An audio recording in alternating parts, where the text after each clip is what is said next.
What's super fascinating about a microscope slide is that we can see so many different patterns that tell us a different story.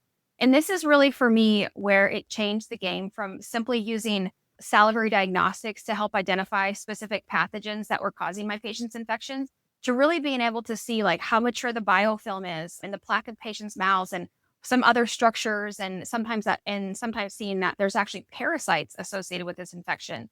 This particular slide is super crazy. We see what looks like, I don't know, like an octopus on their slide. And some of this is actually what's called brush pattern. And that's when we know that the patient's plaque and biofilm is extremely mature.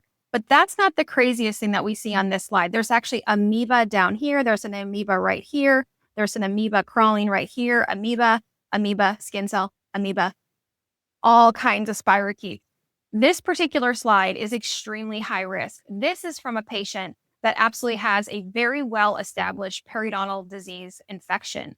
And when we can show our patients microscope slides like this, they immediately go, ew, that's in my mouth. What is that?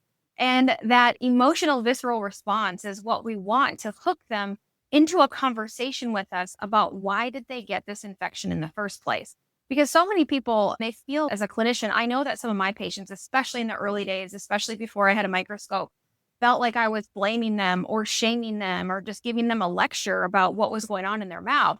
But so much of that was because I was honestly trying to convince them of it because I knew that this infection of theirs was asymptomatic. They didn't have a bunch of signs and symptoms. Some of them had bleeding at home, but also, some of my bleeders thought that was somewhat normal because my mom, my dad, I've had bleeding my whole life. Some of these conversations, it's normal for them. But when we can say, I know you've had bleeding for a long time, but now we know that's actually not normal. I think you came in contact with some unhealthy bacteria and your mouth got sick. Let's take a look.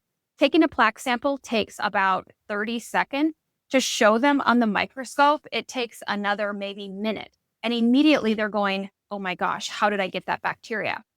That leads into a very easy conversation about we know that we can get this from parent partners and pets. We don't always know where you got it, but we now know how to get you healthy. And that's really the path that we want our patients to get on. We want them to be a willing participant.